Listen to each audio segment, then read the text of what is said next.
FBI sudah merilis dokumen Epstein terbaru di tengah perang. Begini ceritanya.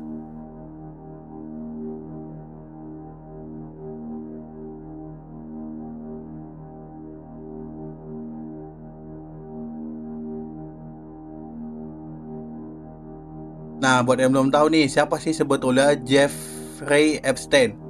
Jeffrey Epstein adalah seorang miliarder dan predator seks terdaftar yang memiliki jaringan luas dengan para elit, termasuk Presiden Amerika Serikat Donald Trump, Pangeran Andrew, dan Bill Clinton. Epstein memiliki pulau pribadi di Little Estate James yang diduga menjadi lokasi perdagangan anak di bawah umur. Dia ditemukan tewas di sel penjara pada Agustus tahun 2019 dalam sebuah insiden yang dinyatakan sebagai bunuh diri, namun memicu banyak teori konspirasi dan memicu banyaknya kontroversi. Dokumen FBI yang baru dirilis mengungkap bahwa seorang anak perempuan yang saat itu berusia 13 tahun menuduh Donald Trump melakukan pelecehan seksual pada tahun 1980-an. Nah, ini adalah kurang lebih dari isi dokumen 1 FBI. Nah, ini dibuat oleh kesaksian korban dalam berkas FBI. Sumber ini dari FD302, wawancara FBI dengan korban di tahun 2019. Nah, isi dokumen yang sudah diterima dari email Epstein. Nah, isi dokumen dari dokumen keduanya. Di sini, dia menyatakan, saya ingin kamu menyadari bahwa anjing yang tidak menggonggong itu adalah Trump. Korban menghabiskan waktu berjam-jam di rumahku bersamanya. Dia tidak pernah disebutkan sekalipun. Analisis Epstein menggunakan analogi Sherlock Holmes untuk menyoroti keanehan bahwa Trump tidak pernah disebut dalam penyelidikan, padahal menurutnya ada bukti keterlibatan Donald Trump. Ini data dari 66.000 email dan penghapusan bukti. Pada hari perang dimulai, mereka dengan sengaja menghapus 66.000 email dan banyak foto yang akan memberikan mereka dalam kasus Epstein. Salah satu tujuannya dari perang ini adalah untuk mengalihkan perhatian publik dan membuat kita melupakan kekotoran para elit global. Jadi ada salah satu video di Kongres AS berbicara.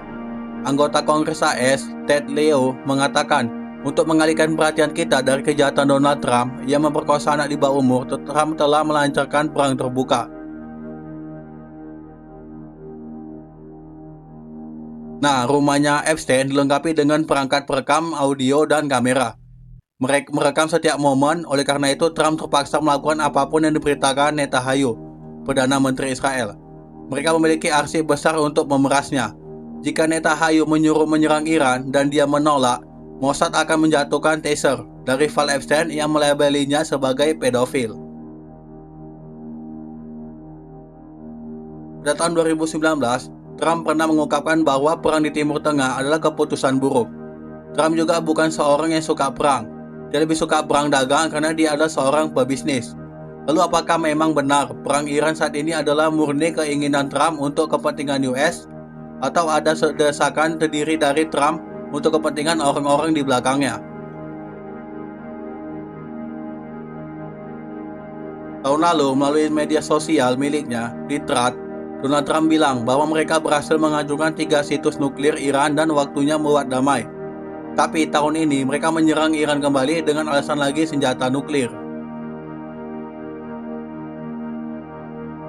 Nah, kalau kita melihat cuitan Carme tahun 2014, sepertinya dia tahu sesuatu tentang Epstein File, yang kebetulan beliau dibunuh oleh US saat kasus Epstein File sedang ramai dibongkar habis-habisan, yang menyudutkan banyak tokoh penting termasuk Presiden US sendiri.